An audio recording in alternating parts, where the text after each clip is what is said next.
¿Qué tal? ¿Cómo están? Bienvenidos al vuelo. El día de hoy vamos a comenzar la presente edición conversando con Josefina Takahashi, presidenta de la Fundación Ambiental Pro Naturaleza. Josefina, ¿cómo estás? ¿Qué tal?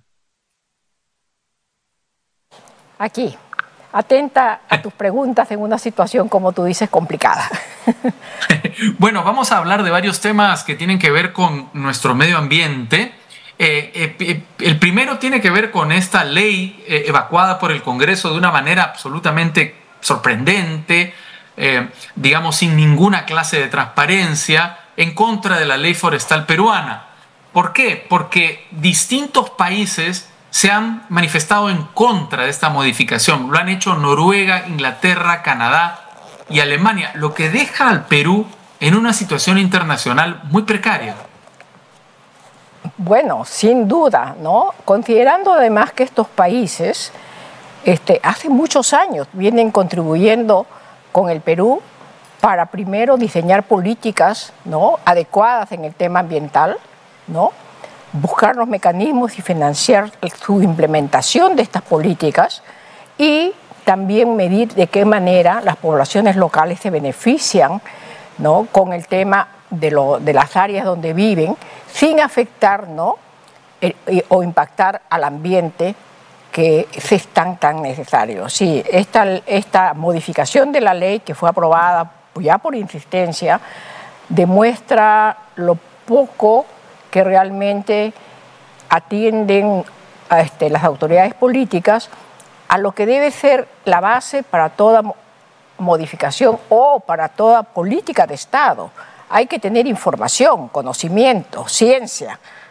Y ahí, en ese caso, no han aplicado absolutamente nada, ninguno de esos aspectos, criterios importantes. Ahora, lo que es todavía más grave, lo que hace todavía más grave el tema es que esta es una norma que ha atentado, por ejemplo, contra acuerdos internacionales del Perú, específicamente, por ejemplo, contra el TLC con los Estados Unidos. Por supuesto. Sí, así es, indudablemente. Mira, por muchos años he estado trabajando intensamente en buscar mecanismos, ¿no?, a nivel internacional para asegurar un manejo sostenible de los bosques, para tener áreas de conservación, conservar la biodiversidad, etcétera, que son compromisos que tenemos nosotros a nivel internacional, efectivamente.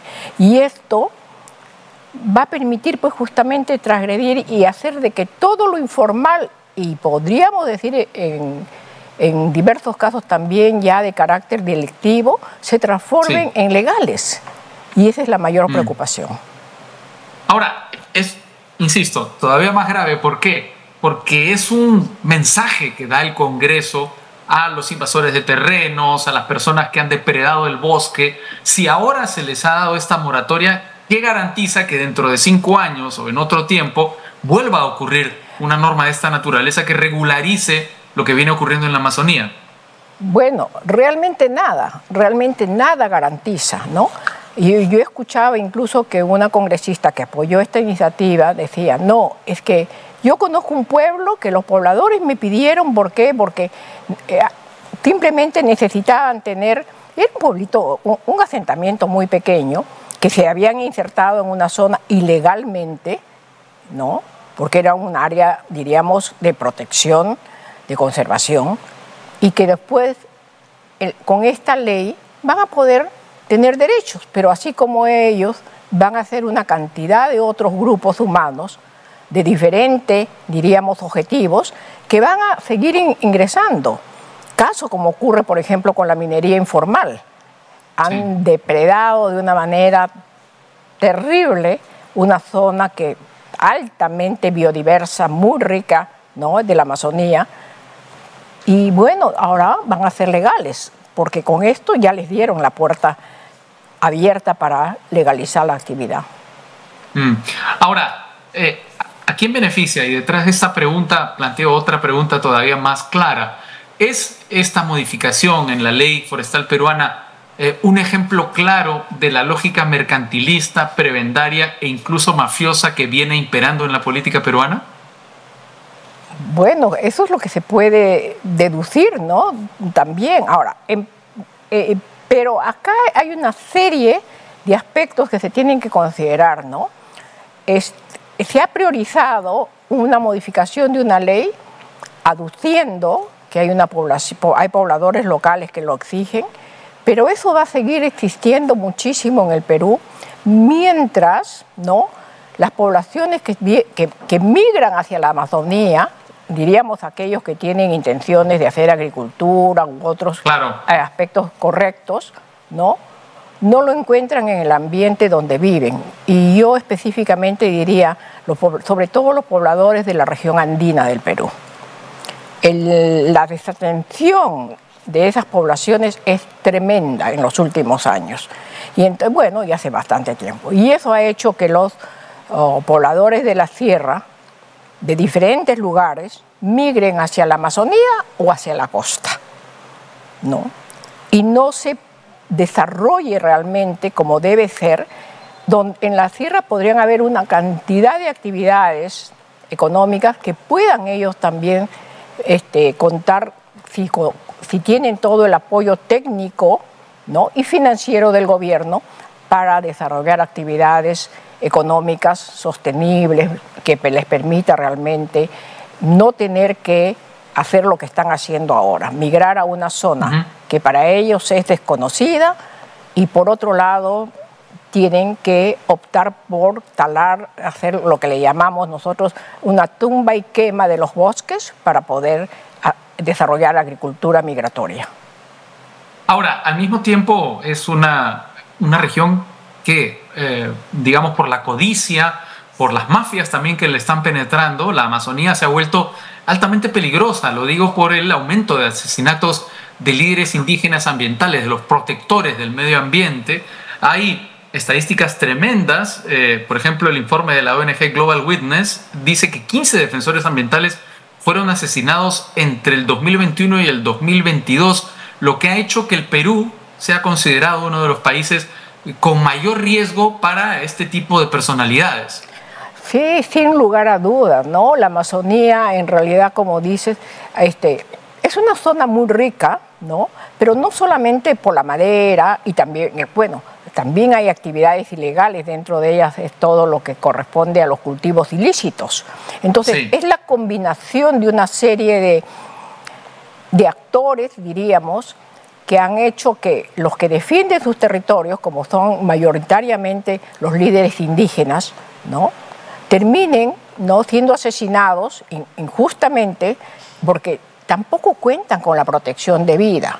Creo que ahora, esto de la seguridad y la protección de las poblaciones también es fundamental y que tiene que prestar mayor atención.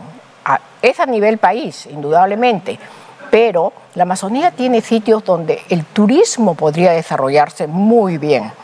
Sin embargo, los turistas difícilmente van a ir a zonas donde escuchan que su vida corre riesgos.